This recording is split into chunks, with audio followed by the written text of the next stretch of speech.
famous in a sea of the dying and shameless. A sea of the aimless. I don't wanna be one of the nameless. I'ma wake up with the mindset that one day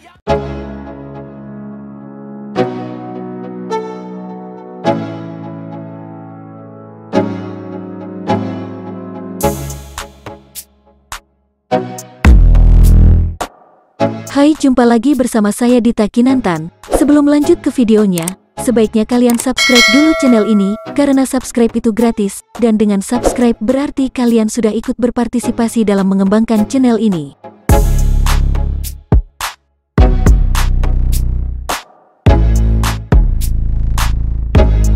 Penjelasan keadaan Marc Marquez terkini setelah kecelakaan, tak ikut balapan akan pulang ke Barcelona. Marc Marquez tidak ikut balap Grand Prix of Indonesia di sirkuit Pertamina Mandalika, Lombok, NTB.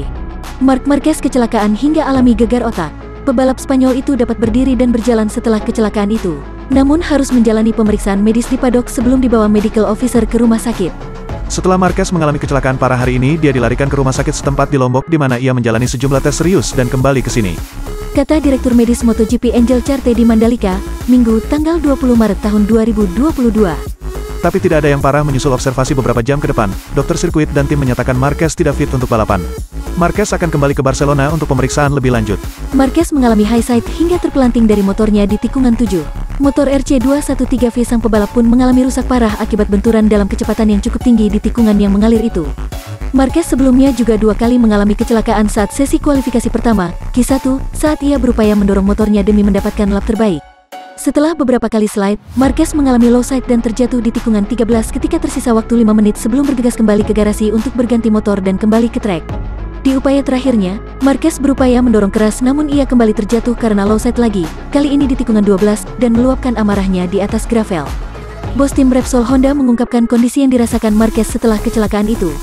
Itu kecelakaan yang parah, benturan yang kencang di kepala, jadi biasanya kecelakaan seperti ini memerlukan waktu untuk pulih. Kata Puig. Bukan tindakan yang aman untuk mengirimkan dia kembali ke atas motor, jadi kami memutuskan yang terbaik adalah untuk melewatkan GP ini dan mencoba pulih dan melihat perkembangan selanjutnya pada 12-24 jam ke depan. Marquez tidak merasa sakit, tapi Anda bisa bayangkan setelah dia mengalami 3 kecelakaan hebat di akhir pekan ini, dan hari ini sangat parah. Dia tidak mendapati tulang patah tapi merasa tidak nyaman. Pada awal musim 2020, Marquez pernah mengalami kecelakaan parah di seri pembuka di Jerez yang menyebabkan tulang humerusnya patah dan membuat sang pebalap melewatkan 1 tahun penuh sebelum kembali membalap di Portimao pada 2021.